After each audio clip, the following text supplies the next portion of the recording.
नमस्कार, मैं सौरभ शुक्ला और आप देख रहे हैं न्यूज़ 18। त्यौहार आने वाले हैं, शादियों का सीजन शुरू होने वाला है।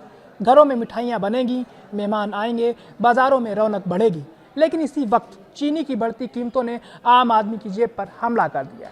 सोचिए, जिस चीनी के बिना हमारी चाय अधूरी है, जिस चीनी के बिना त्योहारों की मिठास अधूरी है, उसी चीनी के दाम अब लोगों को पसीना छुड़ा रहे हैं।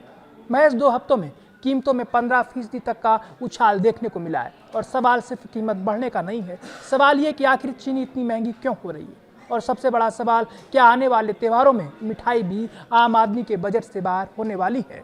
देखिए, पिछले 1 साल में देश के करीब 18 राज्यों और केंद्र शासित प्रदेशों में चीनी 10 से 18 रुपए किलो तक महंगी हो चुकी है। यानी जिस परिवार को पहले 1 किलो चीनी खरीदने के लिए ज़्यादा सोचना नहीं पड़ता था, अब वही परिवार दुकान पर पहुंचकर कीमत सुन रहा है और पूछ रहा है, भाई चीनी इतनी महंगी कब से हो गई। सबसे बड़ा झटका ओडिशा से है। 21 अगस्त को यहाँ चीनी का भाव 64 रुपये 72 पैसे प्रति किलो दर्ज हुआ। पिछले साल इसी तारीख के मुकाबले करीब 17 रुपये 80 पैसे प्रति किलो ज़्यादा।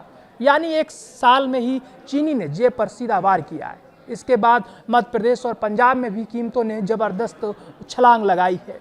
और बात सिर्फ ओडिशा की नहीं है। असम, दिल्ली, गोवा, केरल, मध्य प्रदेश, मेघालय, पंजाब, त्रिपुरा और पश्चिम बंगाल, कई राज्यों में चीनी के दाम 65 रुपये किलो के पार पहुंच चुके हैं। देश में औसत कीमत करीब 58 रुपये 23 पैसे प्रति किलो बताई जा रही है। लेकिन तस्वीर यहीं खत्म नहीं होती है।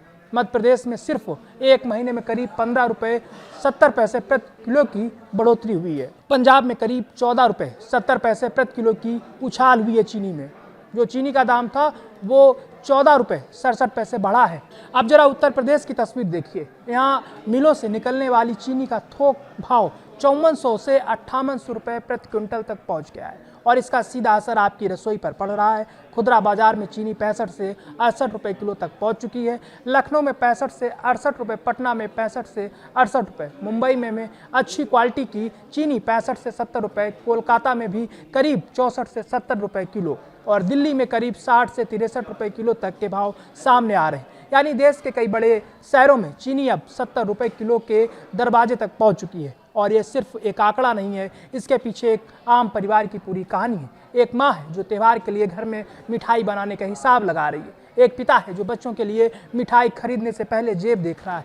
एक दुकानदार है जो सोच रहा है कि कच्चा माल महंगा हो गया तो मिठाई कितने में बेचेगा। और सबसे बड़ा डर यह है कि अगर चीनी महंगी हुई तो सिर्फ चीनी महंगी नहीं होगी, मिठाई महंगी होगी, चाय महंगी होगी, बेकरी के सामान महंगे होंगे, मिठाई की दुकानों का खर्च बढ़ेगा। यानी चीनी के दाम का असर सीधे आपकी रसोई से लेकर त्योहार की थाली तक पहुंच सकता है। सरकार भी हालात पर नजर रख रही है और कीमतों को नियंत्रित करने के लिए कदम उठाए जा रहे हैं। लेकिन आम आदमी का सवाल सीधा है, जब त्योहार सिर पर है, जब शादियों का मौसम सामने है, जब घरों में मिठास की जरूरत सबसे ज्यादा होगी, तब चीनी इतनी महंगी क्यों हो रही है।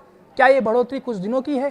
क्या आने वाले दिनों में कीमतें और ऊपर जाएंगी या सरकार के कदमों से बाजार में राहत आएगी? क्योंकि आम आदमी महंगाई के आंकड़े नहीं खाता, आम आदमी उस महंगाई को अपनी रसोई में महसूस करता है। और त्योहारों की मिठास अगर बाजार की कीमतों में फंस गई तो सवाल सिर्फ चीनी का नहीं रहेगा, सवाल होगा क्या महंगाई आम आदमी से त्योहार मनाने की आज़ादी भी छीन रही।